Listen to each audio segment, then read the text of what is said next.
Welcome to Brand You, the ultimate personal branding podcast. I'm Kaz Grant. And I'm Toby Lee. Together, we're here to help demystify personal branding and to make it accessible and effective for everyone. Follow along as we guide you through creating your own personal branding journeys. So, let's get started.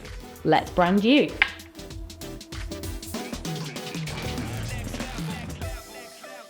So hi guys, and welcome back to Brand You. So in today's episode, we are going to be talking about how to nail your personal brand imagery.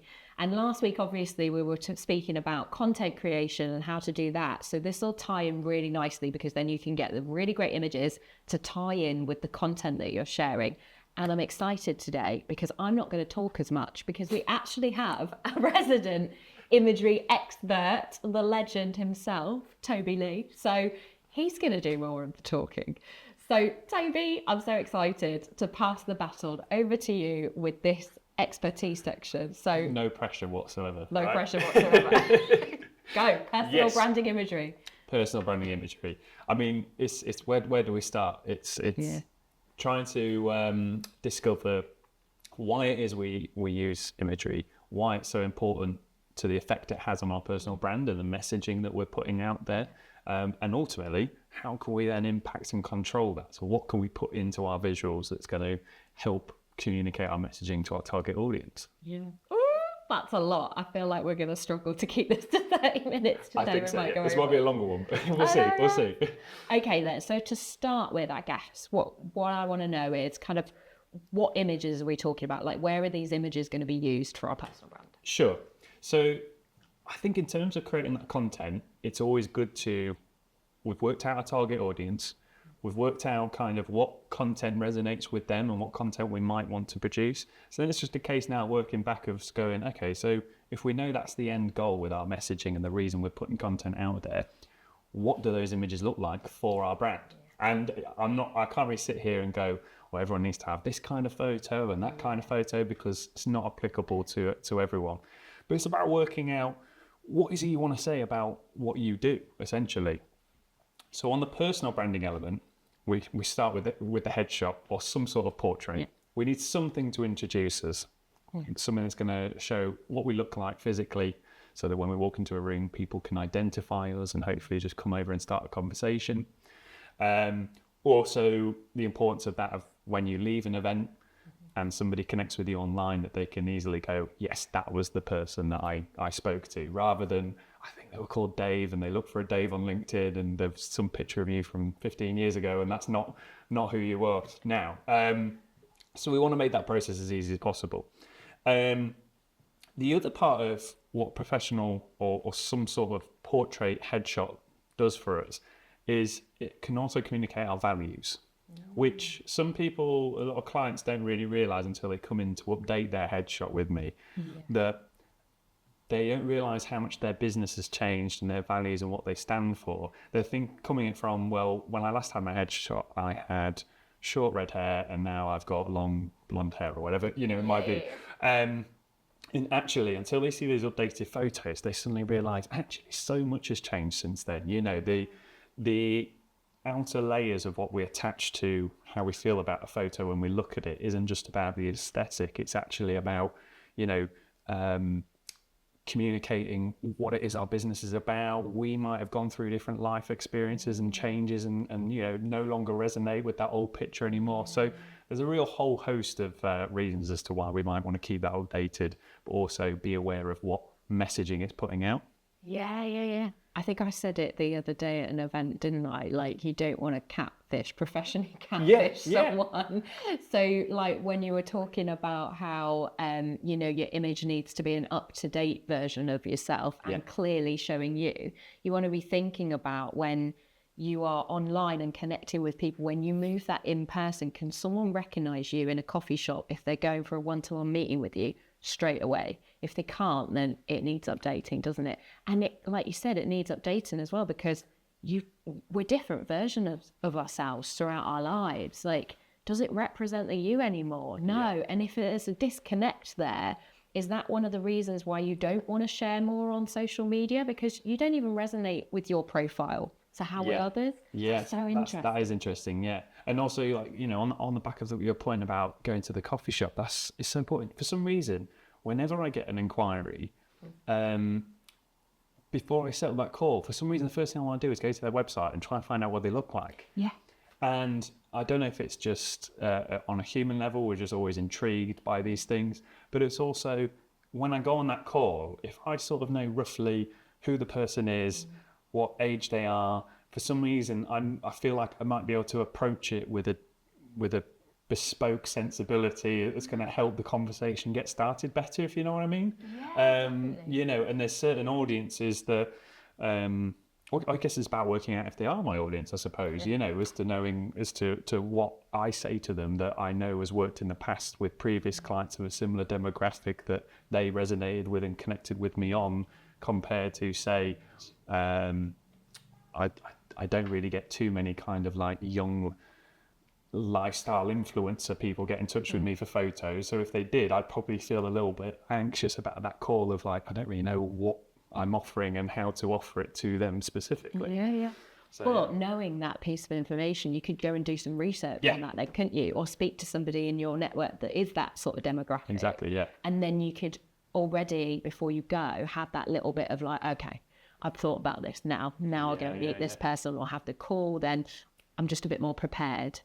So I guess the imagery is just helping you grow that know, like, and trust with someone, isn't it? Like, if you can see clear images of somebody, you instantly feel like you know them a bit better. Yeah. You instantly can see, is this a person that I'd sort of like or get to like? Yeah.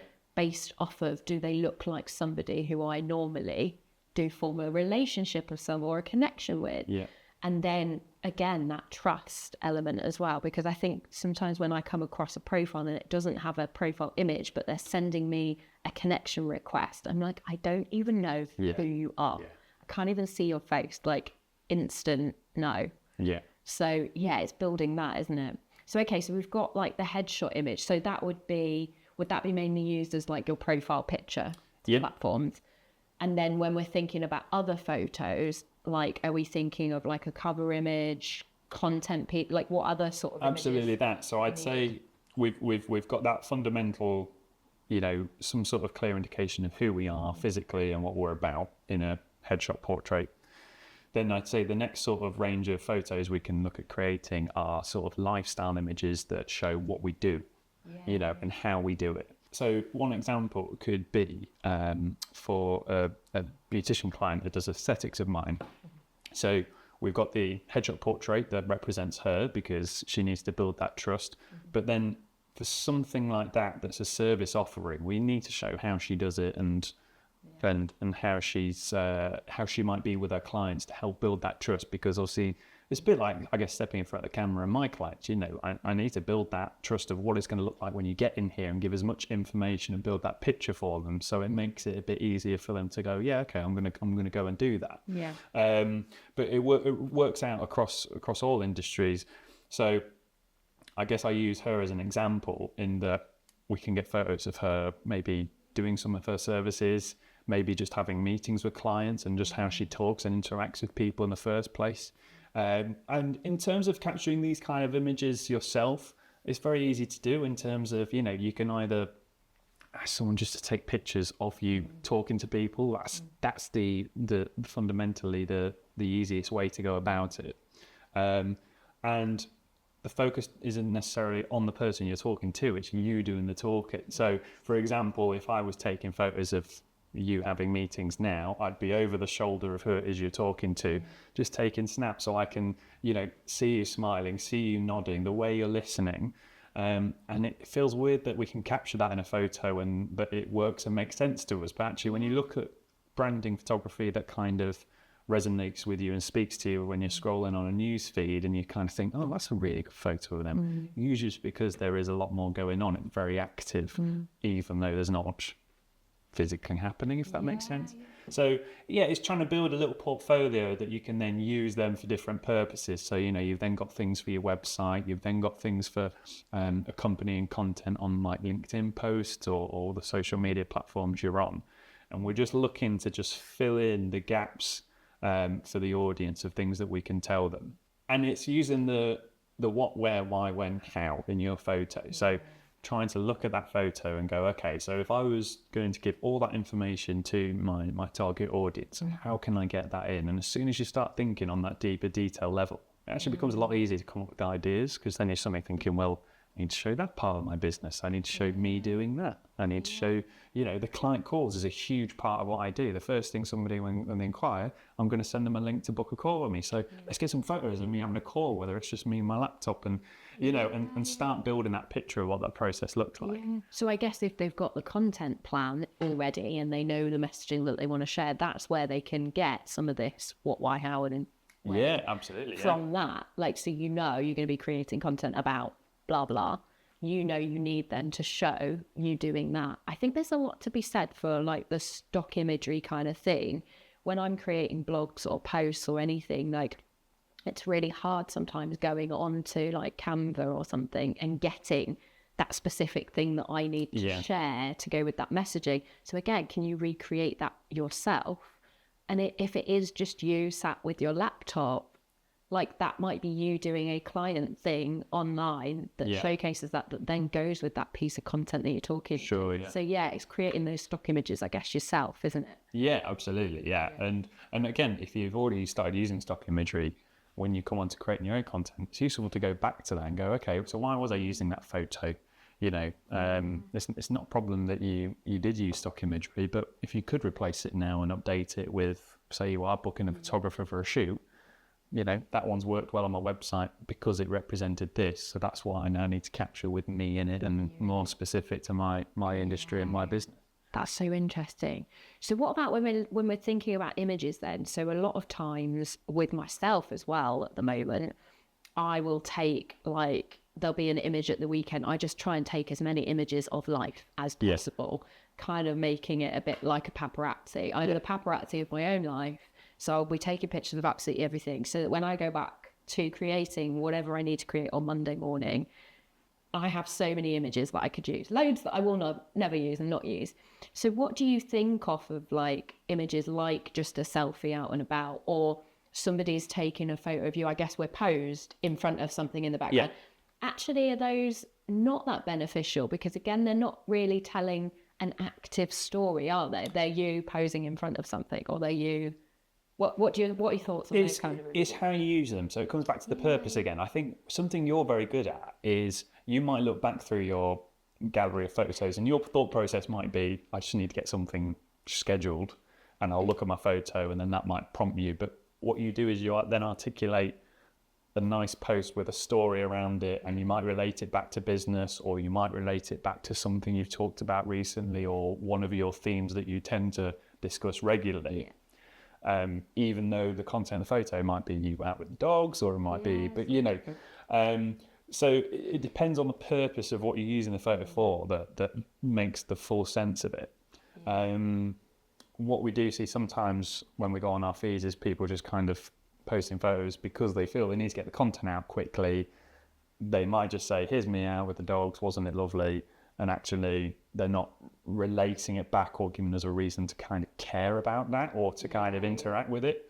Yeah. But if you're posting a picture about your weekend with the dogs because last week your work schedule was so busy, and weren't you relieved to have that bit of time to refresh yourself before going back into your clients this week? Suddenly we've got a little bit of an arc there as to why the photos mean something and why we as an audience should care about it.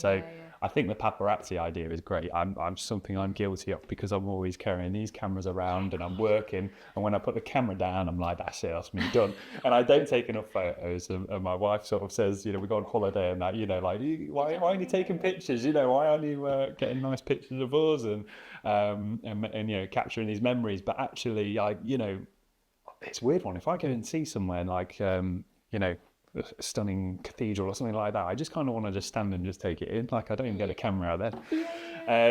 It's like a chef. You don't want to come home and cook a meal if you've been chefing all day. It's like the same thing. So depends what you do, I guess. And I also have this connection with people as well. It's kind of what I like about my work is trying to get people to feel comfortable in front of the camera, and that's what I enjoy. Things like landscapes and things like that don't really get me that excited. Okay, Toby, the expert on photography. So we are in a studio right now, in your studio. Yes. It's amazing, guys. Like, my skin has never looked so good, right? So he's got these whopping great big lights here that just make you glow. So it's fantastic. I love being in here. You've got the most amazing cameras either side of us as well. So you've got all this technology because that's what you do. Yeah. So we're very lucky to have that for this podcast. But normally, out and about, the everyday person probably hasn't got this kind of technology. What advice would you give them on kind of what to use to take their images? Yeah, sure. So firstly, phones are amazing now, particularly if you've got like the latest iPhone or you know, the last couple of years. You know, phones have got so advanced now with the focus, the portrait modes and all those things. You know, they produce some really great stuff now. To the point where actually a friend was asking me for advice on what camera they should be getting. It's like they're something to go traveling with, going to go around America and that, see all these amazing sites. They want to make sure they capture it. But actually the stuff he produces on his iPhone is fantastic. Like, do you know what I mean? I would sort of struggle. The process it would take me to take a raw image on my camera that's really high resolution, so it's massive files, get them all backed up, get them into the programs I use, get them tweeted. You know, the process I go through professionally almost isn't worth it for what the purpose of what most people need out of their photo. Yeah, and the heaviness of like just because I have a proper camera, but I never use it because I don't want to be carting that around. And when you're on holiday or you know you're out and about again with your business, you want to be carting around this huge thing and you're like, hold on, everyone. Let me just get. That's it. And if I go out with one lens on my camera, you can guarantee it's not the right lens that I need for that situation. You know, so you know, I might go out with the dogs with a really nice zoom lens to capture them running up to me or whatever, but then I can't take a picture of that stunning view. I know I said I don't do landscapes, but you know what I mean, because it's not going to be wide enough. So suddenly I'm going to take the whole bag with me if I do go out with the camera. So yeah, you know, phone pictures are really, really good. And you know, the more you practice and the more you play with your phone, the more you can get the most out of it. So sort of making sure that the settings are on like the highest resolution that it can take. So that, you know, when you then come to do a little bit of an edit and tweak, you're tweaking the biggest file you can rather than a small compressed file. And then you're trying to tweak that, and that's when you're going to start to notice like pixelation and graininess and things like that. The phones are quite responsive to light as well. So if you're out in daylight, you're going to get a much clearer, higher quality image than if you're in a slightly dark room. It'll still make you look quite light and it will work. But that's also when you're going to start noticing grain and things as well. So yeah, you know,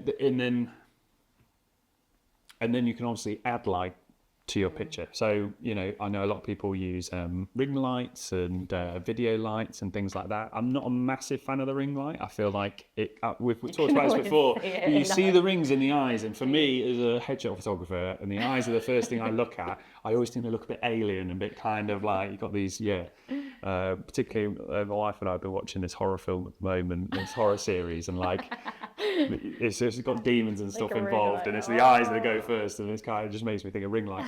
But if that's all they've got, then that's all they've got. And if you're in a darkened room and you just need it bright, because some office spaces, you haven't always got the natural light, have you? So it's better than nothing, but absolutely there's other things. And I'd recommend, like, how can you use the light? I mean, again, this is probably getting more detailed than what anyone will actually want to experiment with, and sometimes I forget that because I get excited about if I'm talking to photographers, it's a different story. But you know, it might be that whatever light source you have, if you were to shine it at the white wall in front of you, that might actually create a nicer glow on you than if it was turned on you directly. Just having a little experiment with these kind of things, or if it's not direct onto you, what if it's slightly side on? Because I think that's what I tend to find breaks the trust we're trying to make, or the credibility. There's something that's not quite real about it, is when people kind of use lighting really straight on, really direct, whereas naturally, you know, you never stand directly into the sun, do you? You're always like slightly off, so there'll always be a little bit of a shadow. There'll always be something going on. So it's trying to recreate that, particularly on TV and film and stuff as well. Like when you turn TV on Netflix, you'll rarely ever see anyone directly lit. They'll always have some sort of shadow, because we're trying to make it as natural as possible. So yeah, if you are using like other light sources, I'm just trying to think about that. So yeah, and you've obviously got like window as your best friend, you know, if we can go over to the window and still make use of a good background. And again, you know, if you stand directly at a window and just turn yourself slightly and just see what difference that makes to the photo, and see what you prefer. Yeah. I think some people are generally scared of the natural light, and they think it will shine a spotlight on all of their flaws and everything like that. But again, it acts like those lights there, and it does generally make your skin look better and your face look better and everything a little bit better. Again, depending on the angles that you're using, and like have a play around with that as well. But like natural light, go and stand in front of a window, don't be scared of it. And you'll actually be pleasantly surprised. I think we look worse when we're in the darkness and we're trying to hide some of our flaws. Actually, you look worse than just go and stand in that natural light source. And it's like, oh, wow, brilliant. And then people can see you clearly as well. So again, like, I think if you're hiding and you're in the dark, or you haven't got a profile picture and stuff, instantly I'm thinking, like, what are you hiding? And that trust there's a disconnect with that trust. Like, absolutely. Why don't you want to show me your face? Like, what are you scared of or hiding? So I think that's important. So again, we've got lighting, I guess, angles then as well, because again, selfies and doing things yourself, the traditional right up there, that's it. What are your thoughts on that? I can see why people do it, because at the end of the day, I think the reason we've perceived that to be more flattering is because actually we're looking up towards whatever the light is, so we feel like we've got a nice coverage and that, which does work to an extent. But then you also lose a little bit of authenticity in that's not the angle everyone else sees you at, you know. And there's also this thing as well, isn't there? I remember a barber cutting my hair, and you know, they show you the mirror at the end of like the back of your head, and I sort of just went, no, it's fine.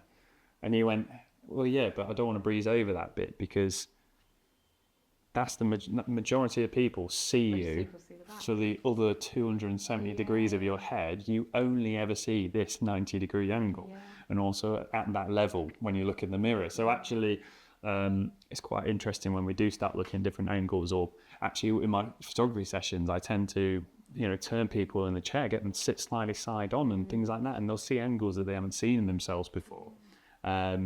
So going back to the selfie angle, you know, if that's the only way you ever photograph yourself, just ask yourself the question, why? Like, you know, is it am I doing that for me, or am I doing that because actually it's the best way of representing myself to my audience? Think about that bigger picture. Angle wise, like, I think the other reason we probably do it as well is the lens on a phone is millimeters deep. Okay. So I've got my phone on me.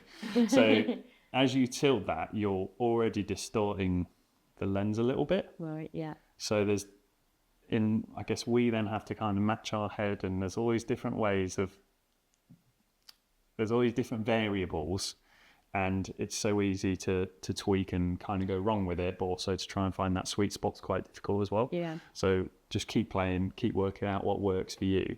But yeah, I am a problem with just a straight on selfie, or just get someone to take a picture of it.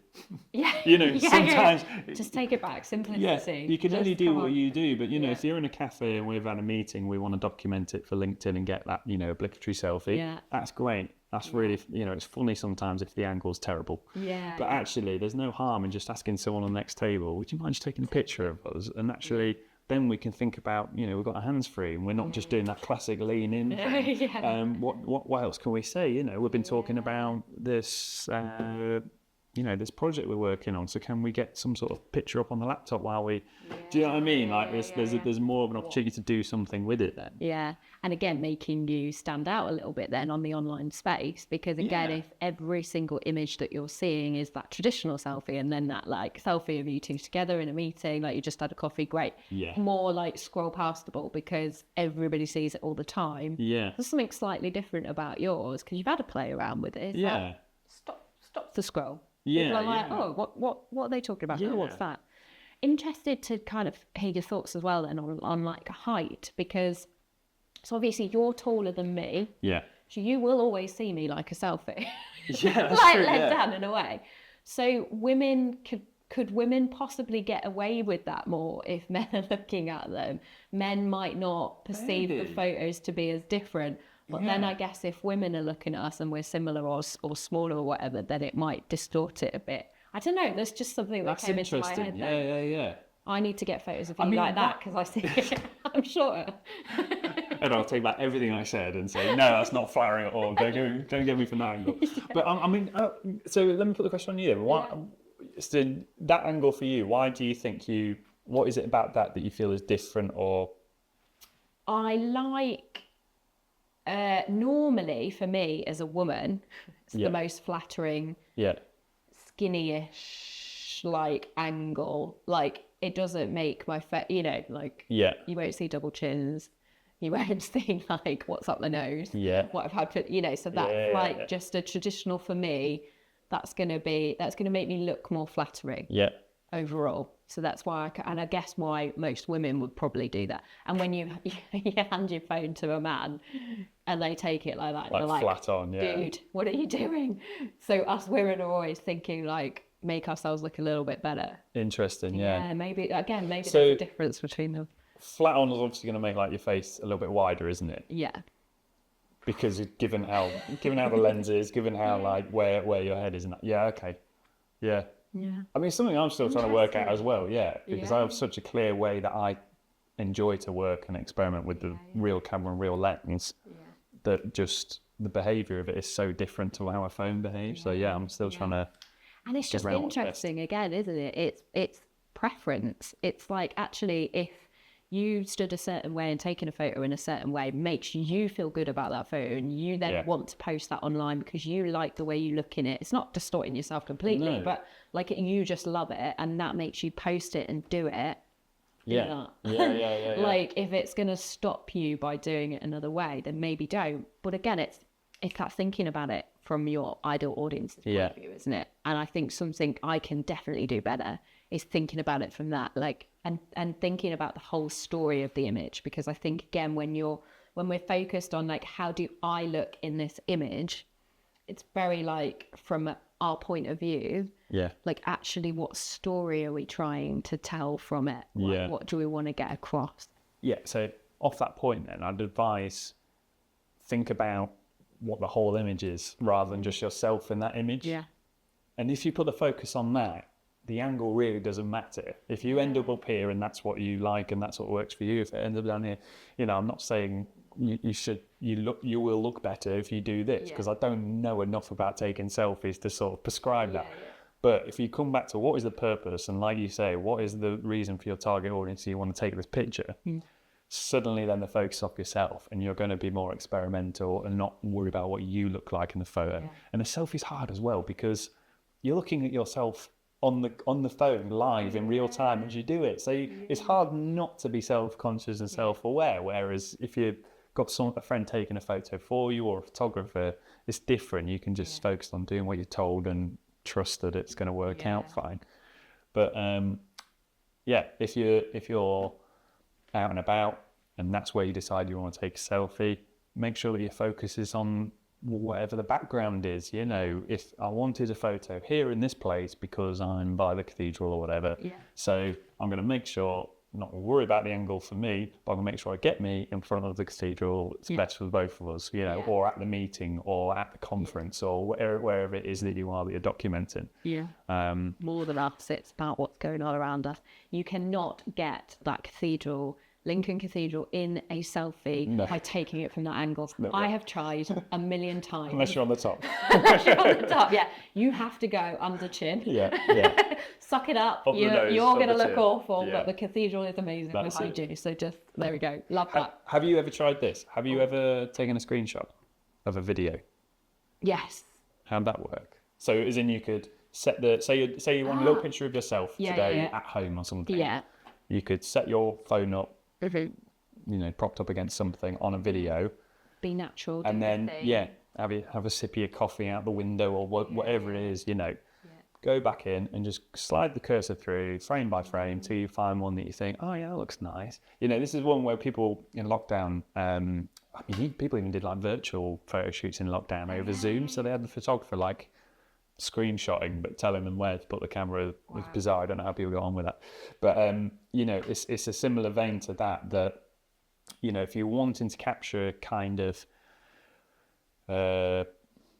you know, caught off guard sort of photos, but you're on your own, it's still achievable by doing something like that. So try making a video and take a screenshot of that is a great something that looks a bit natural. Because I do that with Reels, because obviously when I'm on the Reel app, it wants you to choose a cover photo. So sometimes I'll take a photo beforehand, knowing that this video is going to be about this. Sure, yeah. And then I can take the still. But then sometimes I forget, and I'll just need to take it from the actual video itself. So yeah. But I've never thought about doing it like that, actually. Just filming and then taking a screenshot. Yeah. Done that. Give it a go. You know how you get on. This is why I've got the expert on today, because we go have nuggets of information. Okay, so we talked about like the technology and stuff that you can use, and literally just using your phone is a great tool that everybody's got access to now, and easy most of the time. Are there any other tools that you can use online to help with your imagery? Apps and stuff like that? Yeah, there's a bit of editing you can do. If you've got the time and you want to experiment, it's very easy to get carried away with it and go too far. 10 hours later, I'm like, that's it, yeah. And then you kind of, you look at it the next day and you're kind of like, what have I done to that? What have I? But yeah, I mean, most phones have pretty decent sort of editing tools and sliders and things. When you go into the settings, you know, you can tweak the exposure if you need it a bit brighter, and you can play with the highlights and the shadows and the color and all those things. I mean, I'm on a Google Pixel, but that's got a pretty good enhance feature. You just press the button and it comes up with a couple of different options for you of what it would do to the photo, and usually they're pretty nice. It identifies, you know, the AI knows there's a face in the picture. It'll just give a little bit of a, not an airbrush, but, you know, it'll just make you a little bit of a gloss, a little bit of a sparkle, and you know, maybe blur the background a little bit and those kind of things. I mean, most photos at the camera will be pretty good. It depends, you know, particularly if you're building a personal brand, you might want to start building a bit of a style to your photos. So, you know, the gym I work with at the moment, their theme is very monochrome and black and white. So, you know, he's got all his sort of presets ready in the Lightroom mobile app, which is made by Adobe, who make Photoshop. But that's definitely one that I would recommend to people. It's really easy to use. It's a free download, free to use, and every photo you take will go into the app, and you can even take photos within the app as well.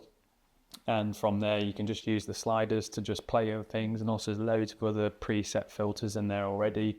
So this gym, they've already set up their own that, you know, it takes out the blues and does this to that and makes it black and white and adds a bit of contrast. So now they can produce content really quickly. They can be in one of their gym sessions, take a few photos of the clients or the gym, pop those presets on, and suddenly their feed and whatever they post is of a consistent style. And that's, I guess, the end goal or trying to achieve with our personal brand, isn't it? Is to have that not only consistency in how regularly we're posting, but actually consistency in the quality of what we're sharing as well. So yeah, Lightroom's a great one to go and try.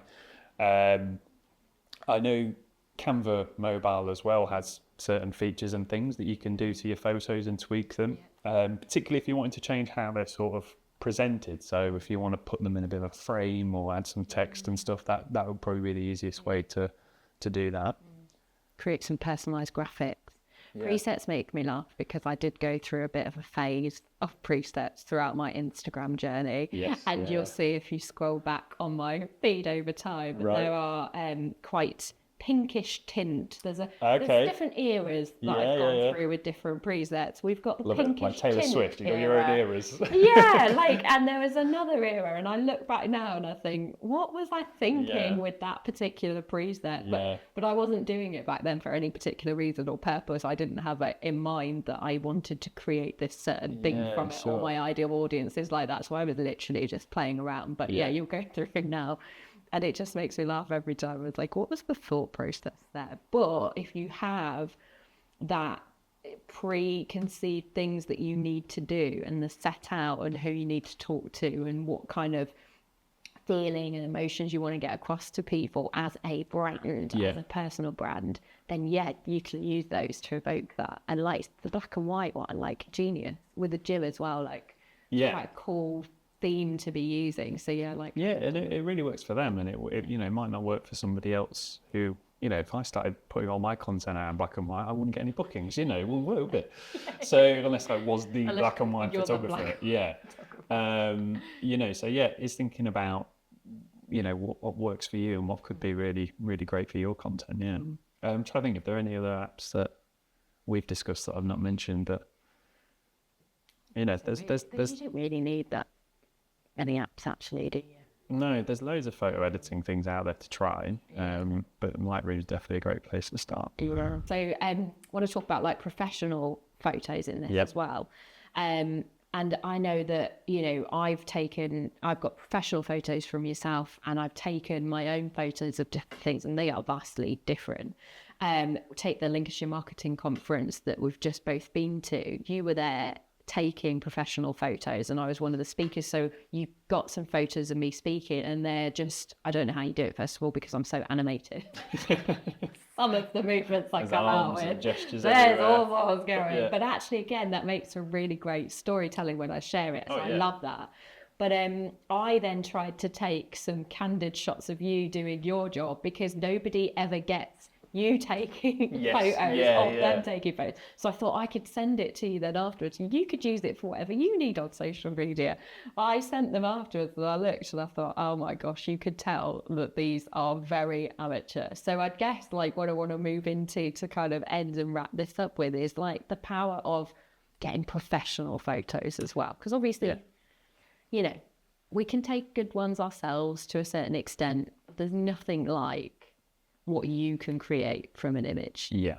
It's first of all, I thank you very much for those photos, and I definitely am going to be, they are scheduled on a post, okay, so they will get used. No, it's one of those, when we think about our brand and what we're saying, it's always trying to take that step back, isn't it, and look at it from a distance and go, okay, can I view this how everyone else is viewing it, my audience, you know, and what does it need?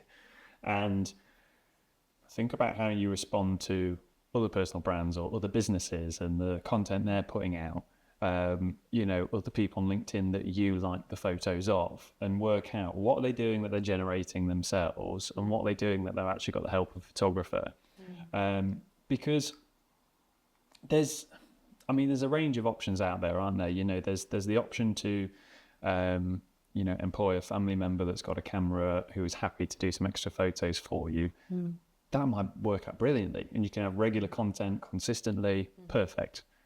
It also might not be hitting the markers that you want to hit professionally in terms of what it's saying as to if you were to go to a professional photographer who does this day in, day out and focuses on branding and messaging. And I want to have a disclaimer, this is by no means a pitch for me, but I will talk about the way I work, because only I know how the way I work.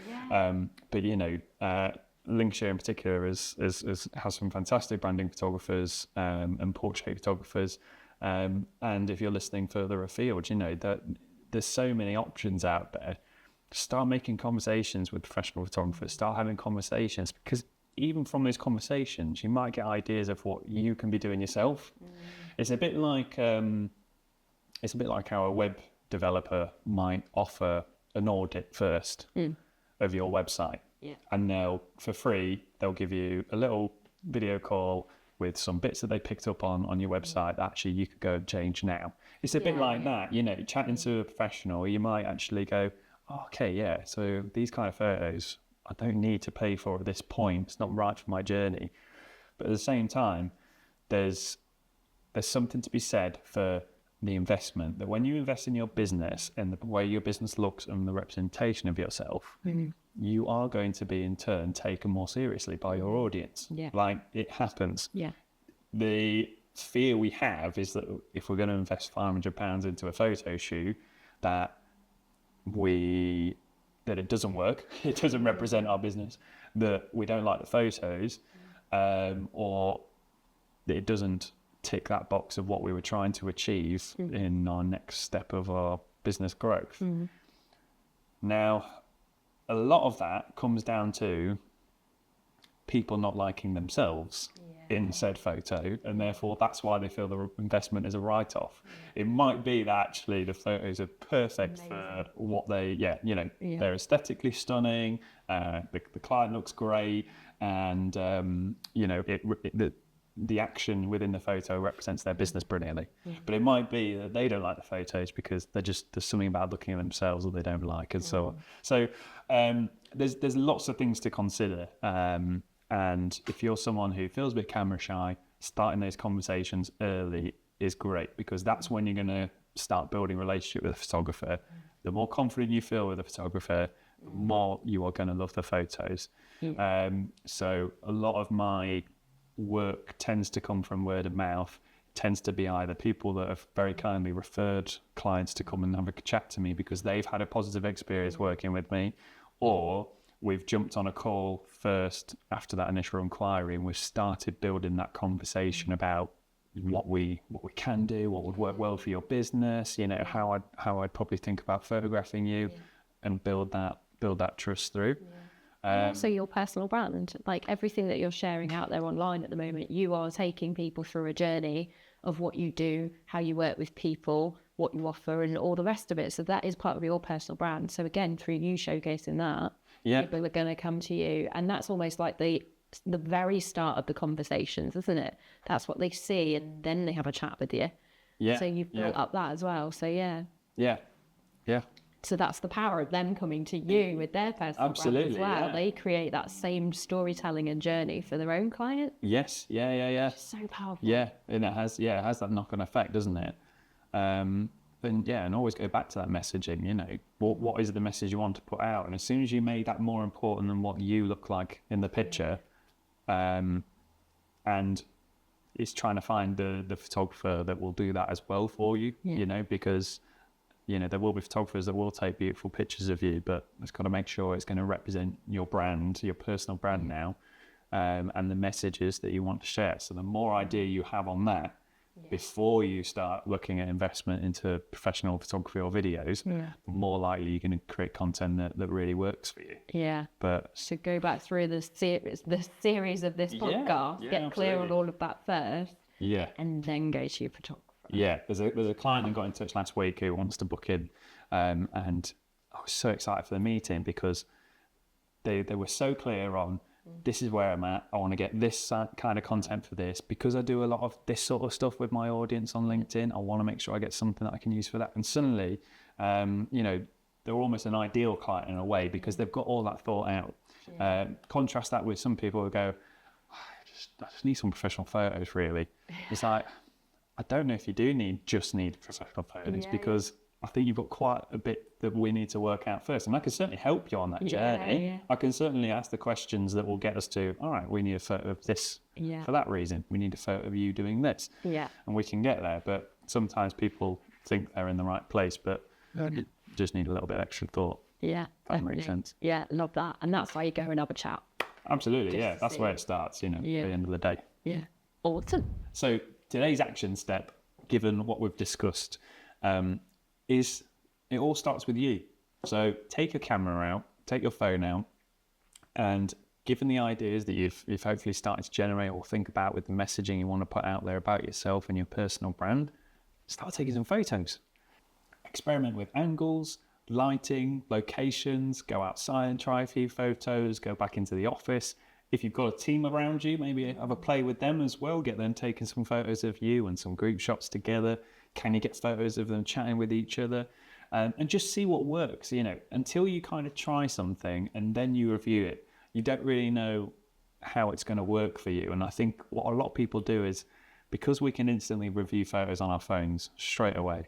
I mean, how many times have you been in that situation where someone takes a selfie and then they review it and they go, no, can you take another one? And we delete it straight away. So I encourage you not to press delete on any of these photos. Have a little half-an-hour photo shoot, then go in and review. And you can always delete them then. It's not a problem. True. It's like team building for your office as well. And actually, the amount of content that you're probably going to produce for your business with your whole team that humanizes your business in that half an hour is going to keep you productive with content for the next God knows how many weeks. So yeah, go and put that action step into place. And guys, if you do take any images from our action step, pop it into the Brand You community group. We want to see some of your images that you've taken. Let's make this really interactive. We want to see that you've been doing the action step and that you've then got somewhere to share them as well. And we can cheer you along and just say like how amazing they are, and like hopefully give you that confidence that then you need to then share them with the world publicly as well. So guys, I hope you've enjoyed that episode. Keep following along to the Brand You podcast. Next episode, we will be talking about creating consistency with your personal brand. So make sure you listen in and watch that one. Make sure you join our LinkedIn Brand You podcast community group, where you can be kept up to date with any new episodes that drop, and you can ask any questions you might have about creating your personal brand. Here's to branding you.